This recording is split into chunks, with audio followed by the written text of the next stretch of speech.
Welcome to the last episode of The Process.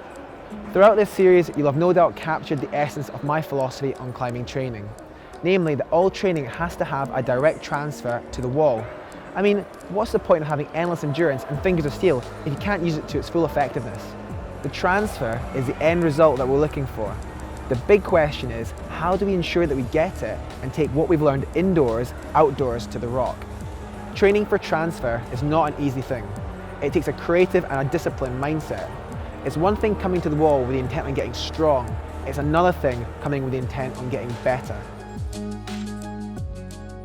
So the first thing to look at are the differences between indoor climbing and outdoor climbing.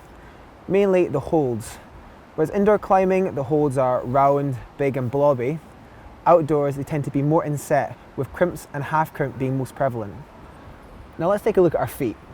When we're climbing indoors, the footholds tend to be quite large and stick out the way. When we're climbing outside, however, they tend to be inset into the wall. We rely a lot more on smearing and using tiny little jibs for our feet.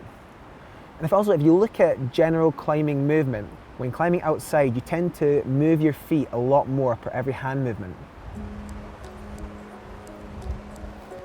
There's just so much subtlety to climbing on real rock. This is why it's so much better to train indoors and develop the strength, but to train technique by climbing on real rock. So what can we do to help this transfer? How can we hone outdoor climbing techniques in an indoor environment? Depending on your facility, there's a fair amount you can do. We have featured boulders here at EICA which allow features on for feet. This opens up so many possibilities for good movement skills and techniques where only the handholds are fixed. Look here as I attempt this boulder problem with features for feet, falling on it the first time. The second time, I reposition my feet, changing my body position, and this instantly gives me the support to climb the boulder. If all I have is a flat panelled wall, then I might widen the choice for feet by allowing any footholds of any colours, whilst keeping my hands fixed to a set colour. I might start off using all the footholds on the wall, and then as I get more confident, I can remove the biggest footholds to make it more of a challenge.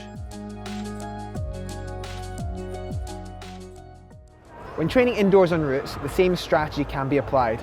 I find using any feet on routes can add more interest to a climb, as well as opening the possibilities of climbing harder routes that may otherwise have been too hard for you. If 6C is your maximum grade indoors, then why not try a 7A using any feet? Depending on how good the feet available are, you might even be able to jump to a 7B or harder. The great thing about any feet climbing is that it opens the possibilities for creative movement that 90% of the time you just don't get indoors. Crushing holds like this makes climbing indoors easier in many ways, as you rely less on having the perfect body position, since you can just overgrip these holds to counteract any unbalanced position. A good way to mix things up indoors is to imagine that your thumbs have been cut off.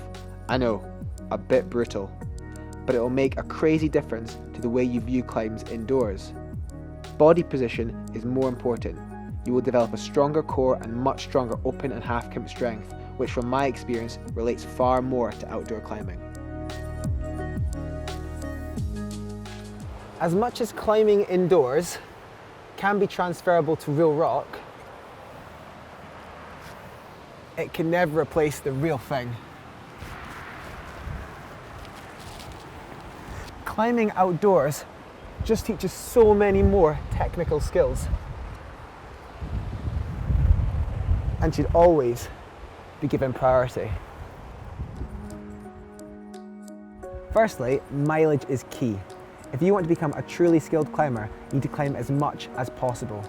That means climbing in as many different styles, different grip types, and climbing as efficiently as possible, as much as you can. I see so many climbers avoiding techniques because they just aren't confident using them. However, if you condition your technique through mileage, you simply can't help but become more confident in your technical abilities.